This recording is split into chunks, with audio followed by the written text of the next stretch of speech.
You never know what kind of question is going to lead people to the insight where you have the aha moment, but we're trying to get to an aha moment. And the aha moment isn't, you know, thinking you're some kind of wonderful person, but beginning to see the beauty in your negative self-critical thoughts and your negative feelings, because most of the time we feel ashamed of how we feel. And the next one of the next questions, this woman is constantly struggling to keep herself from blushing, or you're trying to control your anxiety or your panic attacks. And that attempt to change and control things often just makes intensifies them. It's like trying to cheer up someone who's depressed. It never works. When people are depressed, they want you to empathize and understand their pain and accept how they're thinking and feeling, not to, when you try to cheer them up, it's just a patronizing insult. Hello, and welcome to the Feeling Good podcast, where you can learn powerful techniques to change the way you feel. I am your host, Dr. Rhonda Borowski, and joining me here in the Murrieta studio is Dr. David Burns. Dr. Burns is a pioneer in the development of cognitive behavioral therapy and the creator of the new team therapy. He is the author of Feeling Good, which has sold over 5 million copies in the United States and has been translated into over 30 languages. His latest book, Feeling Great, contains powerful new techniques that make rapid recovery possible for many people struggling with depression and anxiety. Dr. Burns is currently an emeritus adjunct professor of clinical psychiatry at Stanford University School of Medicine.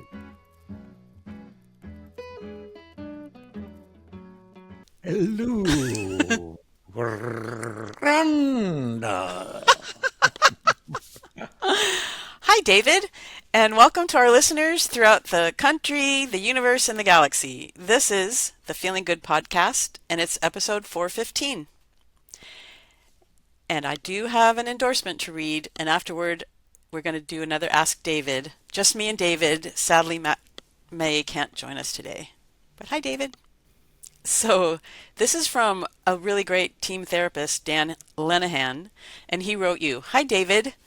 I was fortunate enough to be one of the original beta testers for the Feeling Great app and knew the potential it had.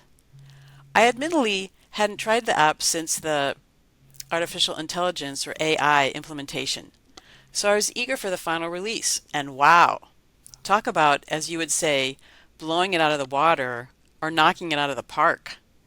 When I saw that externalization of voices was a technique, I wondered how could that possibly work?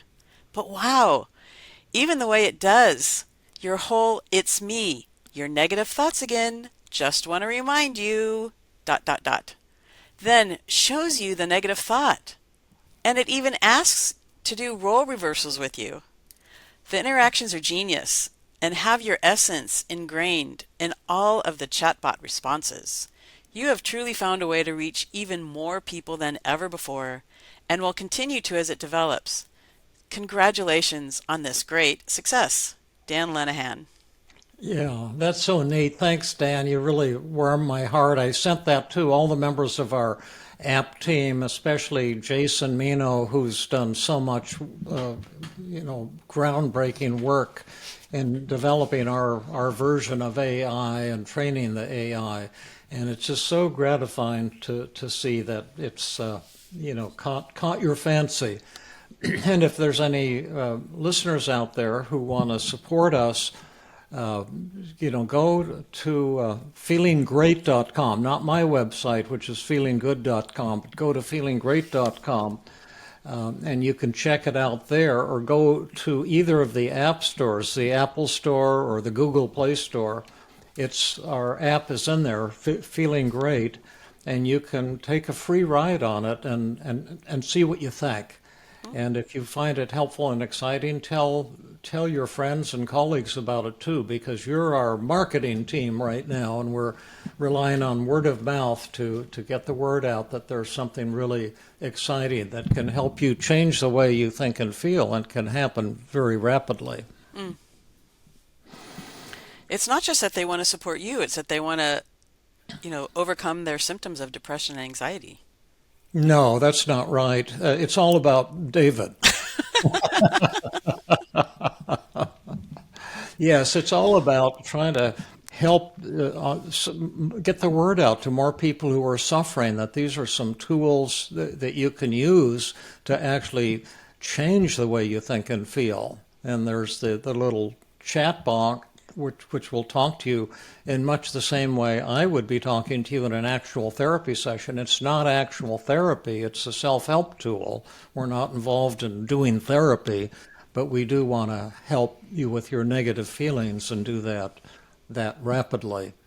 So check it out. The Feeling Great in the stores, the app stores, or just go to feelinggreat.com and learn all about it. And let me know what you think, and we'll read your responses on the show. Yeah, that's fun. Okay, well, this is an Ask David episode, so let's dive in and ask David. Question number 1. John asks, can you do team on your own? And this is a question we've answered many times, but there's a different twist in this.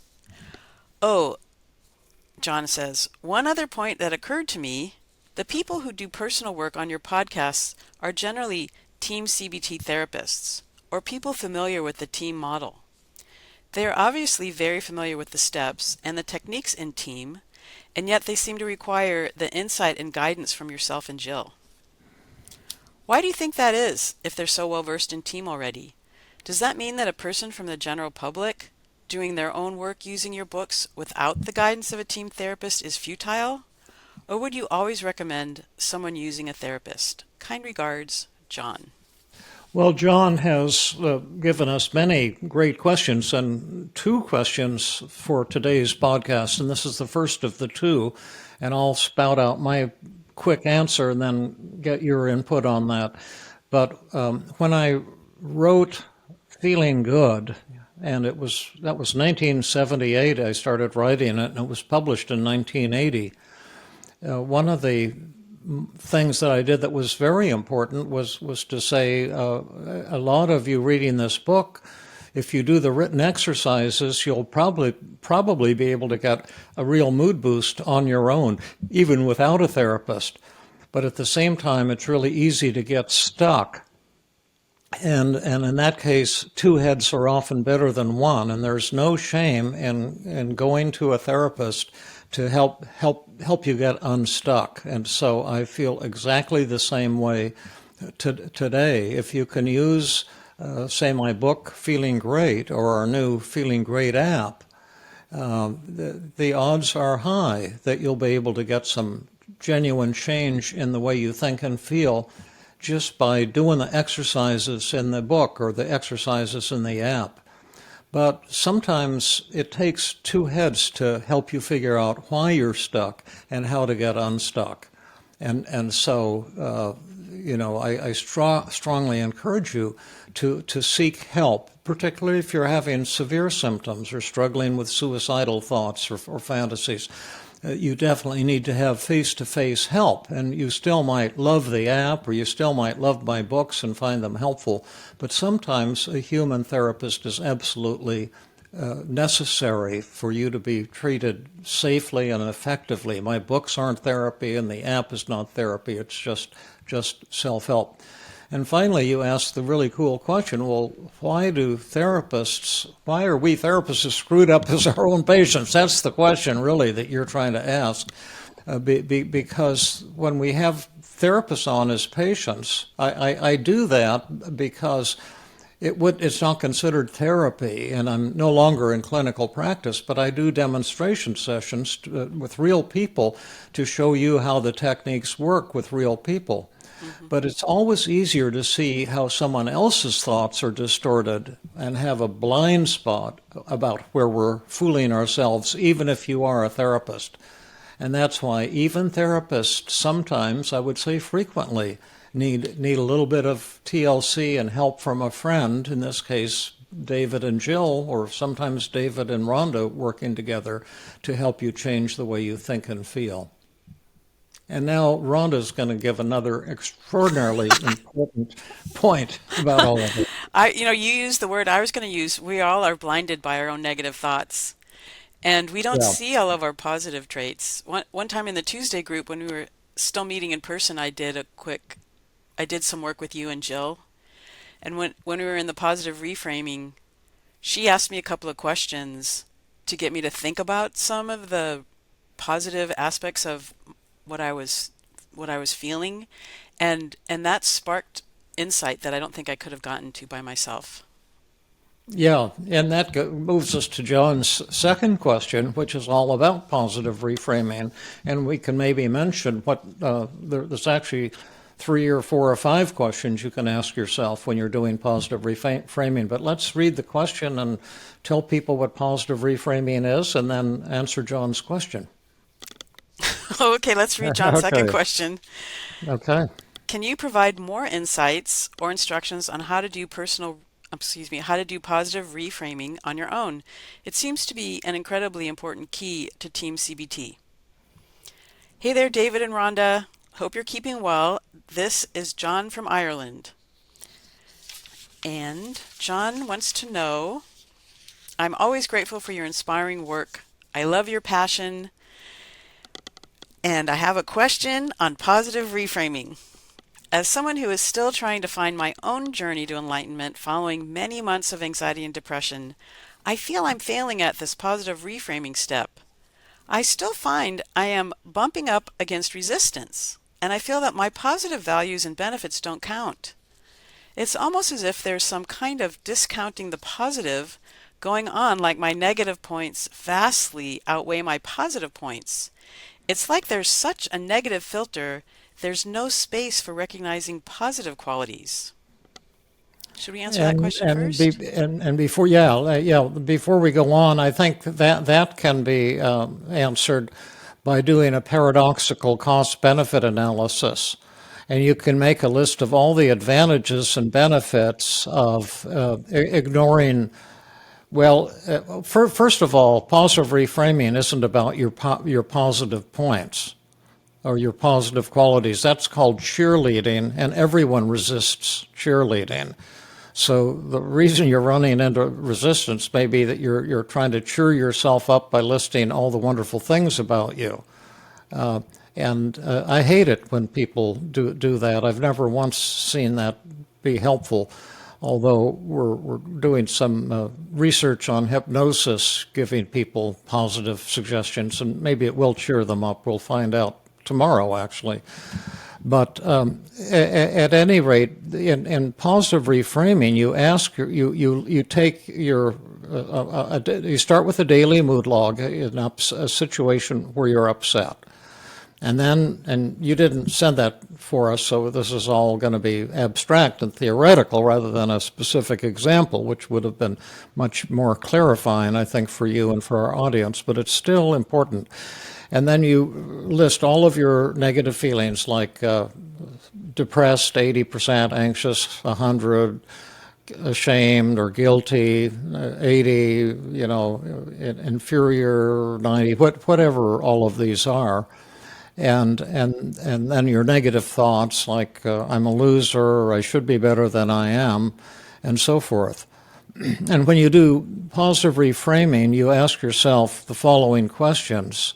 Number one, you can say, is there some truth in these negative thoughts and feelings? Are they appropriate given my situation? Like when I'm calling myself a loser, or whatever it is, what is the truth in that? Is there some truth there? This is clearly not what you're doing, judging from the paragraph we just read. You're trying to build up your positives, and I'm saying let's build up your negatives. And then the second thing you can do is say, and what are some values of beating up on myself like this and having these negative thoughts and feelings? And can they be motivating? For example, can anxiety be helpful to you? Does it protect you from danger? Does it keep you vigilant, for example? And then a third question you can ask is, what do these negative thoughts and feelings show about me and my core values that's positive and awesome? For example, if you're very self-critical, does this show that you're perfectionistic and have high standards. And then finally, you can ask yourself the question, are there some bad things that would happen if I stopped, beating up on myself and making myself feel depressed, angry, anxious, hopeless, and so forth?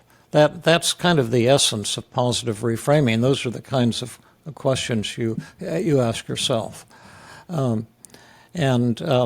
If you like, Rhonda, I don't know if that was helpful so far, but we can read the next 3 paragraphs of his question if you think that might be helpful. It is. And I love how when I first learned positive reframing, you didn't include that last question, are there bad things or are there consequences that would happen if you gave up on, the negative thought or the negative feeling, like beating up on yourself. And I think since you've added that, and I've been talking about that with clients, that's really powerful.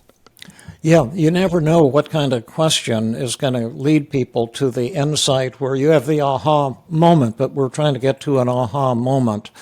And the aha moment isn't, thinking you're some kind of wonderful person, but beginning to see the beauty in your negative self-critical thoughts and your negative feelings, because most of the time we feel ashamed of how we feel. And one of the next questions, this woman is constantly struggling to keep herself from blushing, or you're trying to control your anxiety or your panic attacks.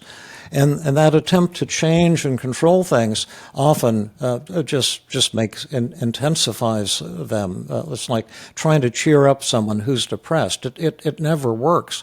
When people are depressed, they want you to empathize and understand their pain and accept how they're thinking and feeling, not to, when you try to cheer them up, it's just a patronizing insult, really.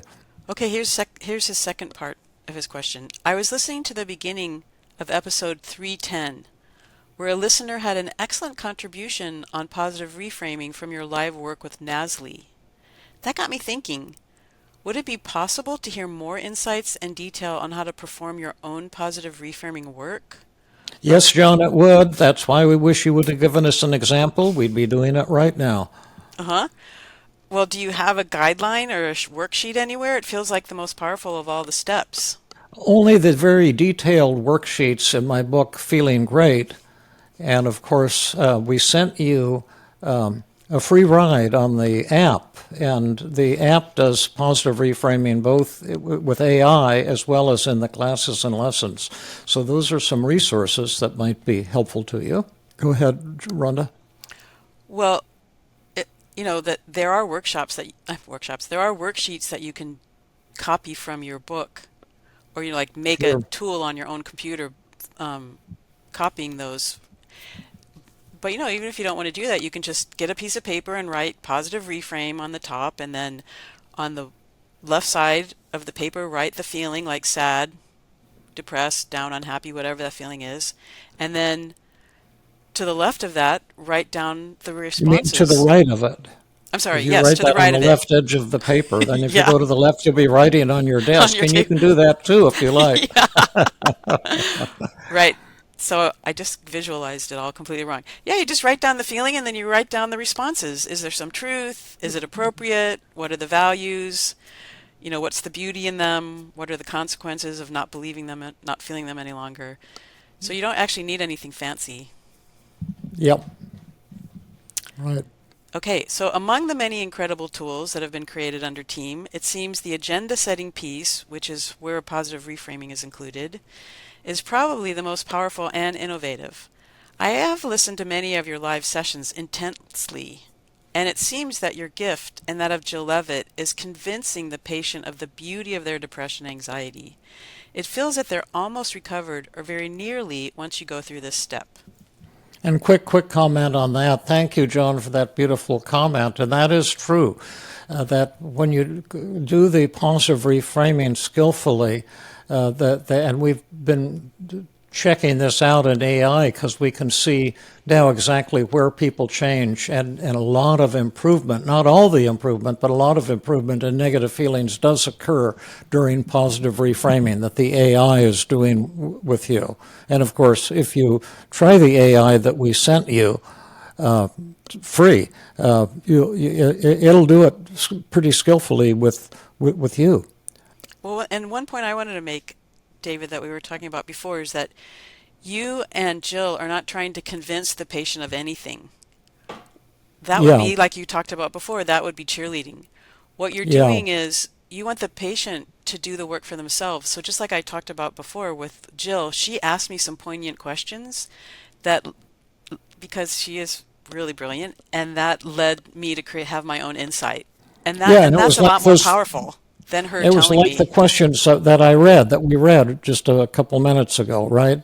Well, I think she wanted me to acknowledge that I was feeling that I valued being humble.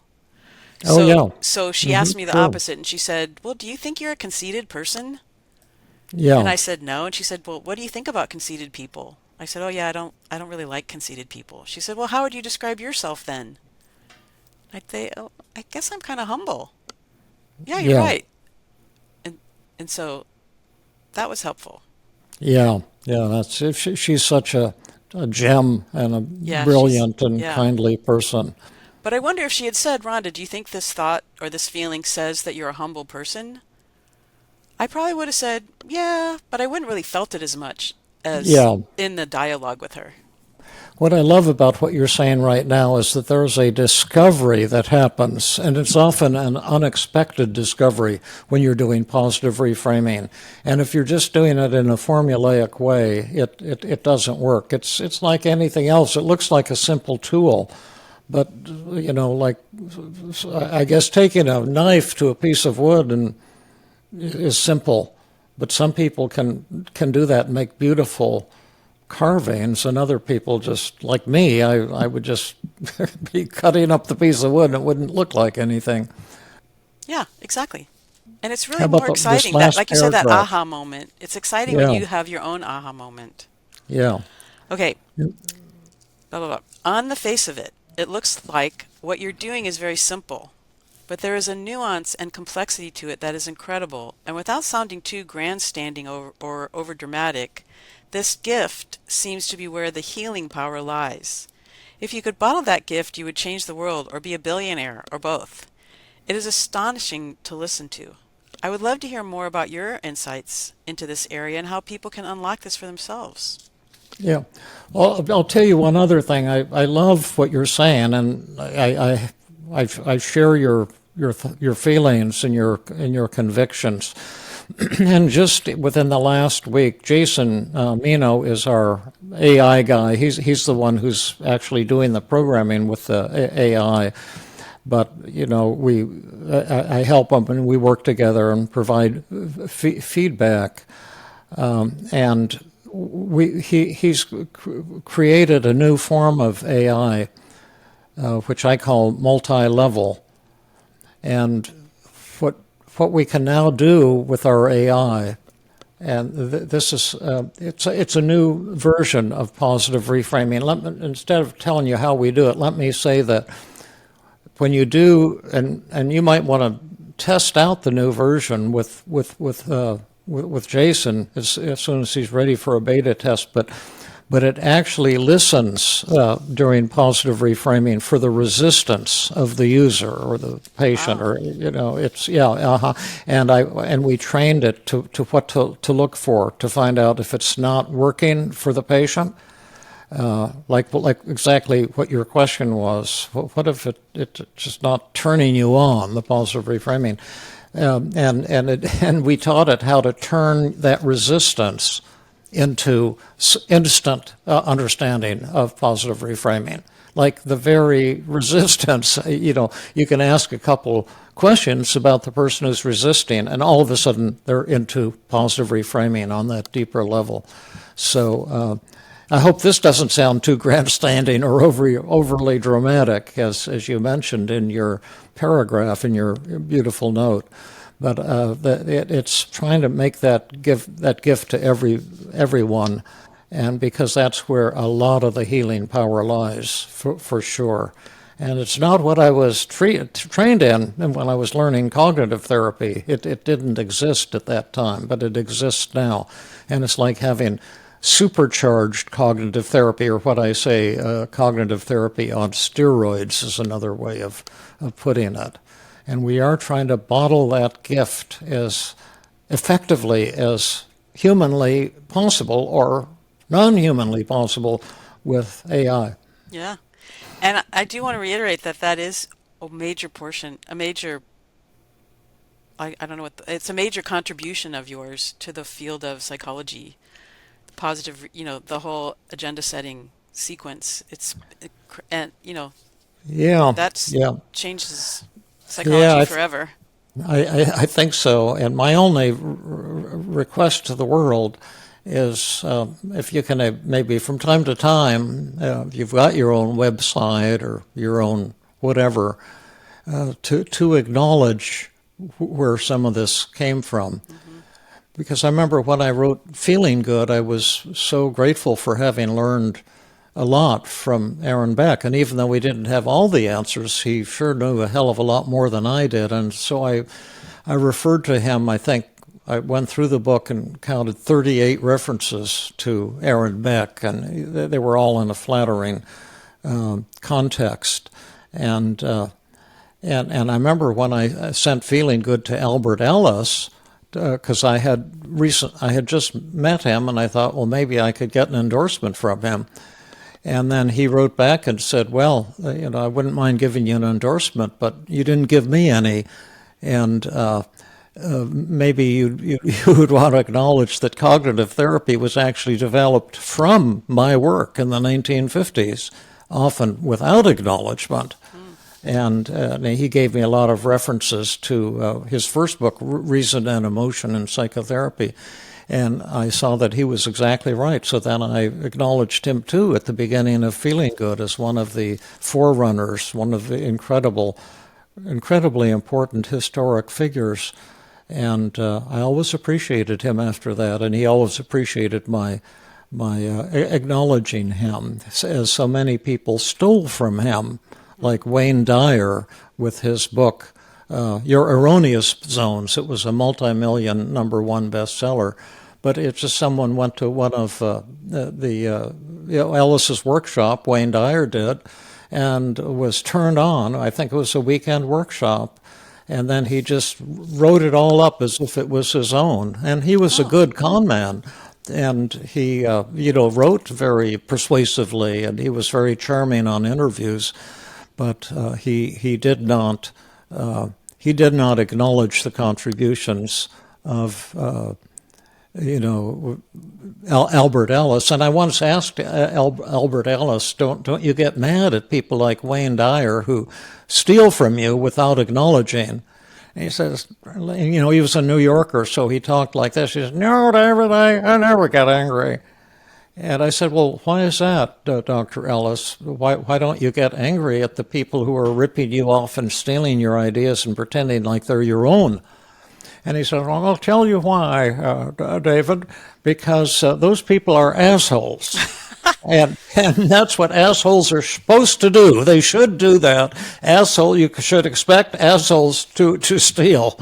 And I thought that was a funny response. I never believed him 100% that he never got angry, because he was actually a pretty angry guy. But I loved him, and we all owe so much to his fantastic contributions to the field. So if you think my contributions have significance, doesn't hurt to let people know, because I, like Albert Ellis, appreciate being acknowledged. Exactly. I'm right. As you should be. Okay, question number 3. Anne asks, what can I do when I blush and my face turns bright red? Hi, Dr. Burns. I hope you are both doing well. I wanted to share with you that you have changed my life dramatically. I have always thought that everyone else had a problem as far as attitudes and behaviors. but you have taught me through all three of your books and podcasts that my thoughts are why I've been so anxious and depressed. And let's skip the second paragraph. Exactly what I was going to do. Yeah, Totally. yeah, great. Okay. I'm anxious about getting completely off my clonazepam because it helps me control my face from turning red. My red face makes me so anxious, and I start sweating profusely when I'm in a situation that's embarrassing. Thank God my menopause has helped me with explaining why my face is so red. This has been going on since I can remember. I think I was 5 years old in school when it first happened. Most people stare at me because my face gets really red. I've repeatedly tried looking at people while my face is turning red to see if they're truly looking at me, and sometimes they are and sometimes they're not. The redness lasts for about 2 minutes, but it feels like hours. What can I do? I want to get off all of my meds, but my psychiatrist says to do it slowly. I haven't listened to all of your podcasts, but I don't think there's one out there regarding a 49-year-old lady suffering from a red face. Maybe an Ask David question. I hope I've been specific enough for you. I can't thank you enough for everything you do for people. Thank you, Anne. Well, I'll give a quick answer, then we'll get an answer from Rhonda, and then we'll do some role-playing techniques and demonstrate the response. But let me first say that we have had podcasts on what a 49-year-old lady suffering from a red face can do. And their podcast number 88 called Role Play Techniques, Feared Fantasy Revisited, and podcast 168, The Blushing Cure. And there'll be links in the show notes, or you can go to my website, feelinggood.com, and there's a list of all of our podcasts with links to them, so you can link to those. But to give the answer to you in a nutshell is your problem, and this is just self-help on this show. We can't treat you or prescribe anything or tell you what to do or what not to do. But to my way of thinking, your problem results 100% from non-self-acceptance. You're trying to hide or control your blushing and your profuse sweating. And I've treated many people who blush and sweat profusely, and I know how to help people get over it, and we'll demonstrate it. But the key involves accepting the fact that you blush, that this is one of the things that your body does. And none of your anxiety comes from your sweating or from your blushing, but from distorted thoughts about it. And we'll show you how to crush those thoughts in just a minute.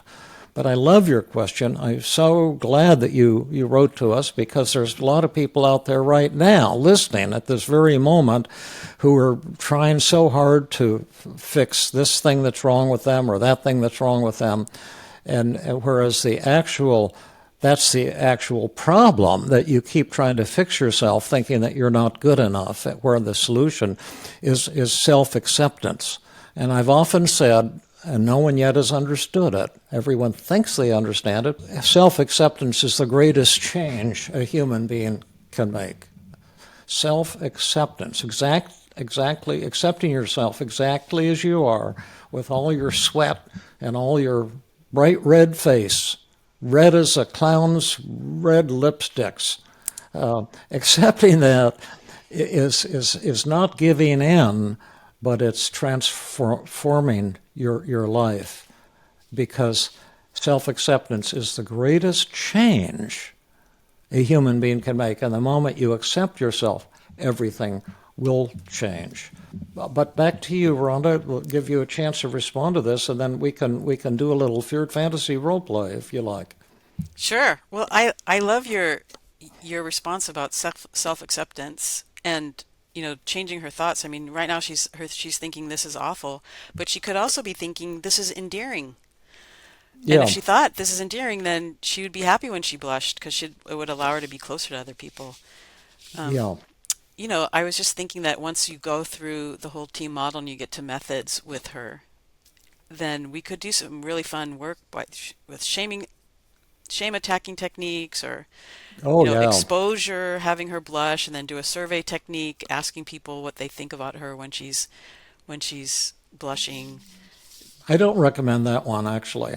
You don't recommend the survey No, technique? because you're forcing people into an awkward position of thinking they have to cheer you up in some lame manner and insist that they're not turned off. There's And think the techniques a people wouldn't be thousand times. honest? Yeah, Yeah. yeah, and but there's ways to do it that get around that. What do you think of exposure and shame attacking? Oh, great, great. Okay. And feared fantasy is a form of exposure and shame attacking. But Okay, let's do that.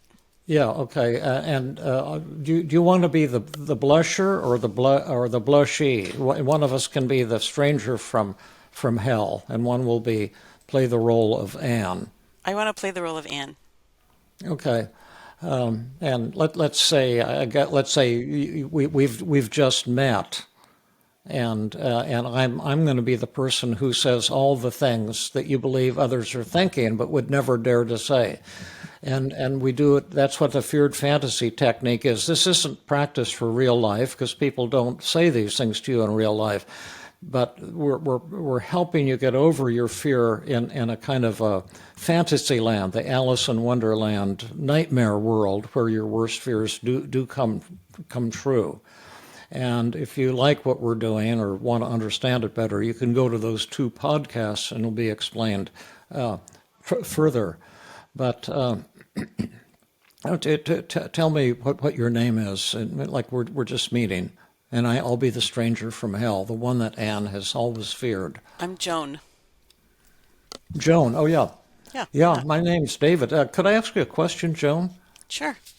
I noticed that when we met, your face has just turned bright red, and you look is like as red-faced as a clown, all covered with red lipstick or something. And I can see little beads of perspiration and sweat forming on you. Is there something wrong with you? You know, there's nothing wrong with me. I'm just a person who blushes, and when I blush, I sweat. That's just part of who I am. No, I think that's disgusting. Oh, wow. Well, okay. You don't have to be around me. Okay, goodbye. Okay, bye.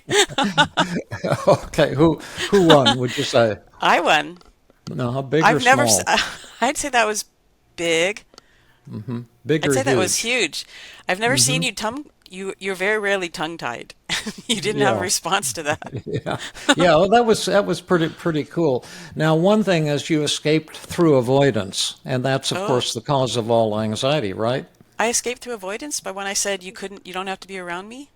Yeah, you were like telling the person to get lost, and it was kind of cool because you were sticking up for yourself. But I'll show you, and Okay. probably my comment just now wasn't entirely accurate, but I'll show you a slightly different style. Okay. So you're Joan and I'm attacking Yeah. you. So Joan, I noticed your face is all red and you're all sweaty. Ooh, it's so gross. Oh, really? You're grossed out? I've been sweating like this, proudly sweating since I was five years old and blushing, but it seems like it's disgusting to you, and I'm sorry because I didn't mean to upset you. Can you tell me more? What's disgusting about it? Because once you get to know me better, you'll see that this is one of my lesser flaws. Actually, I have tons of shortcomings. But tell me, why is it upsetting to you that my face is red and that I'm sweating? Well, that is a perfect example of self-acceptance. Yeah, I love how you said, really? I've had this since I was 5. yeah, Why does it upset you? Like you're just yeah, normalizing it. You're just yeah, normalizing the blushing. right. And but the people often resist enlightenment. That's been the Buddha's problem 2,500 years ago and ever since, when he's gotten reincarnated over and over in different individuals. He keeps noticing that people don't want to do the very thing that will give them enlightenment, and the Buddha found that frustrating 2,500 years ago, and still he finds it frustrating in many of his current incarnations. But the reason that people are afraid is you think that acceptance is the same as giving up or giving in. and that something terrible is going to happen. And so you think you have to change yourself in some way to be special, to be lovable, to be worthwhile. And that's the cause of your misery, and that's the distortion that's causing your pain.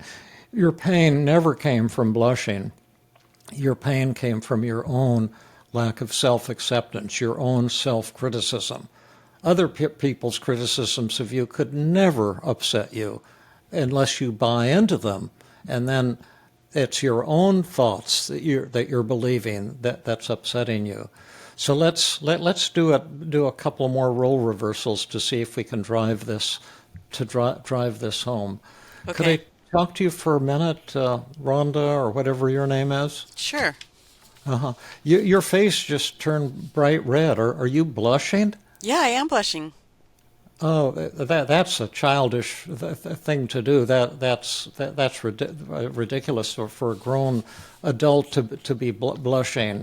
Do you realize how silly and ridiculous you look right now? I mean, everybody, come and look at this woman. Her face is as bright as a stoplight. It's red, bright red. Wow. You know, you're right, it is kind of childish. I love that about myself. And I've been blushing since I was a little kid, probably 5 years old. And it's a quality that's a part of me, and it makes people really, and most people feel like close to me and get really endeared with me, and I love that. I feel really humble, and I don't feel like I have to be better than everyone else, and blushing kind of keeps that alive for me. But you said it was disgusting, and you're calling everybody to look over at me, and Oh yeah, yeah, yeah. really. I have a friend who works for the Palo Alto Times newspaper, and I'm going to mention to them, so they can run an article on you and how ridiculous you are with a grown woman blushing and sweating for no reason at all.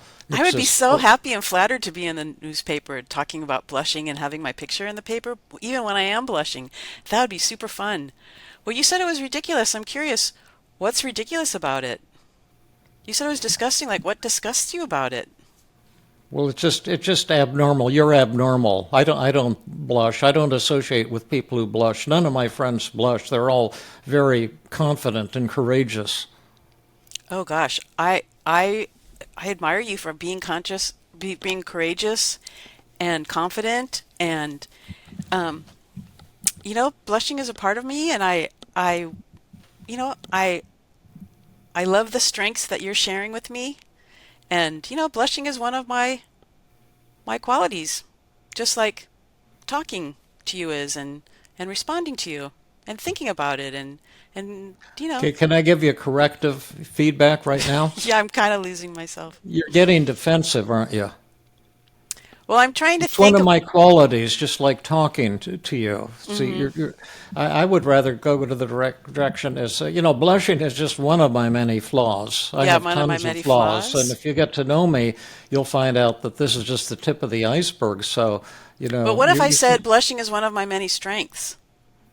I mean, why do I have to see it as a flaw? Well, because you can't change yourself with bullshit that you don't believe.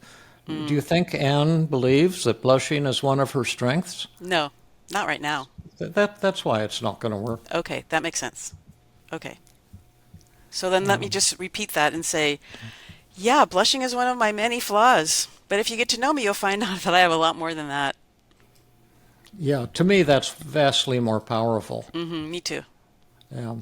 So anyway, that's a little thing on blushing. Now, how are we doing? That was fun. That was a good lesson. Oh yeah, and yeah, it was a great. Yeah, I love this. When you folks send us questions, we have to scratch our heads and figure out how we're going to answer them, and it helps us with our learning, and we hope our answers help you with your learning. Let's take question number 5, which is a short one that we won't get bogged down in because So Dylan asked you, can you have a delayed reaction to the CBT exercises? Hi, David. I'm a big fan of your work. A quick question. do you commonly come across people who do CBT exercises and they don't get their anxiety or depression levels reduced super low right after doing the exercises, but a couple of days later they experience the results? I'll give you first dibs, which I should always be doing on these questions, and then I'll give you my answer. I think that's a really interesting question. And I would say that I'm kind of guessing that the person who didn't get their depression or anxiety levels reduced very quickly right after doing the exercise, is probably spending time thinking about the exercise and incorporating it into their daily life, and that's leading them toward a lower level of their feelings, a reduction in their feelings. So I actually think that's kind of cool, and maybe that would make their reduction stronger because they're incorporating the lessons. I don't know. What do you think? Yeah. Well, it's close to that. When I first was learning cognitive therapy and I developed externalization of voices, where you do, as you're so familiar, the intensive role play back and forth, hitting each other with the patient's negative thoughts. They attack me, I attack them. In the early days, often they'd have some thought that I couldn't help them answer within the session. So they might have the idea. I remember a woman I was working with, and she became an appendix in the book, Intimate Connections, because she believed that she was just average. There was nothing special about her. And she was a clinical social worker, and she was unmarried. And she said, I don't have a husband, I just have an ordinary job, I just have an ordinary intelligence. So there's nothing special about me, and that's a fact. So I am in reality not an especially worthwhile human being. That's sad. And we did role playing back and forth for 4 full hours, not all at once, an hour a week for 4 weeks. Wow. And neither one of us could figure the answer to it. How to accept this about yourself and still feel happy. And then it hit her halfway through the 5th session, and she became enlightened, and we saw it suddenly at the same time. And that happened to me all the time. I would leave a session thinking, gosh, this person thinks they're worthless, and I think they're worthless, so they probably are worthless. How am I going to help them? Would you really think they were worthless? Oh, yeah, I got hypnotized by every patient. It still happens at the beginning of their work. Every depressed person tries to convince me that they're hopeless and worthless. They're the one who can't get better. And they're very good. They're brilliant debaters. And they used to persuade me all the time. And it would take a day or two after the session, I'd say, that's where they were getting distorted. And then I'd see them the next time. I'd say, I think I figured it out. And then they'd get it, and then they'd feel better. But cognitive therapy and its new inheritance team CBT look simple, but they're not. They're very sophisticated. These are the most challenging forms of psychotherapy ever created. And they require a certain deep discovery, a certain deep understanding that transforms your life. And I used to, and still do, I wake up in the middle of the night with answers to questions I didn't have when I went to sleep. And often the questions when I was in clinical practice, seeing 6, 8, 10, 12 or more people in a single day, I'd have a lot of them that I couldn't figure out how to talk back to their negative thoughts. And then it would occur to me, effectively, see, the positive thought has to be 100% true, and it has to drastically reduce your belief in your negative thought. That's the necessary and sufficient condition for emotional change. The necessary condition is you have to combat your negative thought, like I'm a loser, with a positive thought that's 100% true. A half-truth will never work. Right. But in addition, the positive thought has to totally crush the negative thought and suddenly see that it's garbage. So your belief in it goes down to 5 or 10% or 0%. And that's the sufficient condition for emotional change.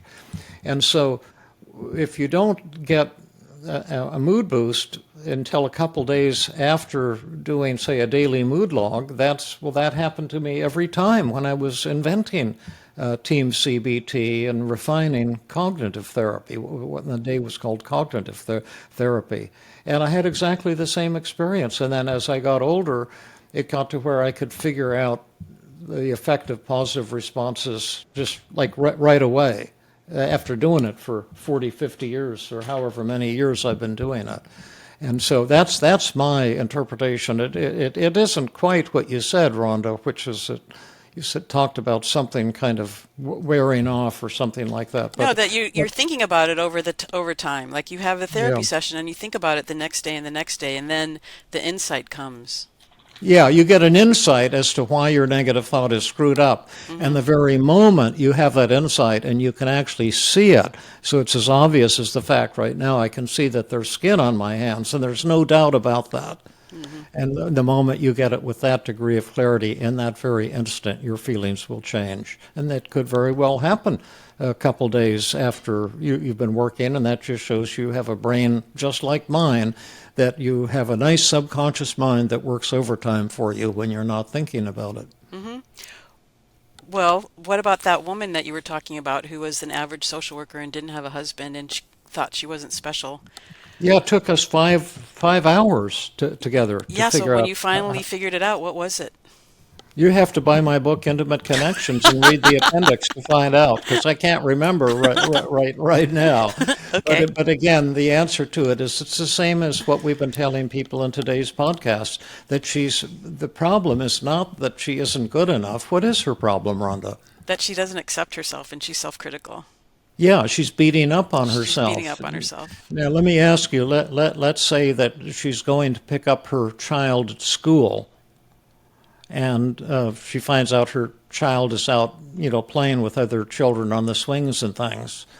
Would she go out into the schoolyard and go up to those children one at a time and say, "Gee, the way you're swinging is just average. That's not Olympic quality. Right. There's nothing special about you"? Absolutely not. She would never say that. Well, why not? Because that would be mean and cruel and unnecessary.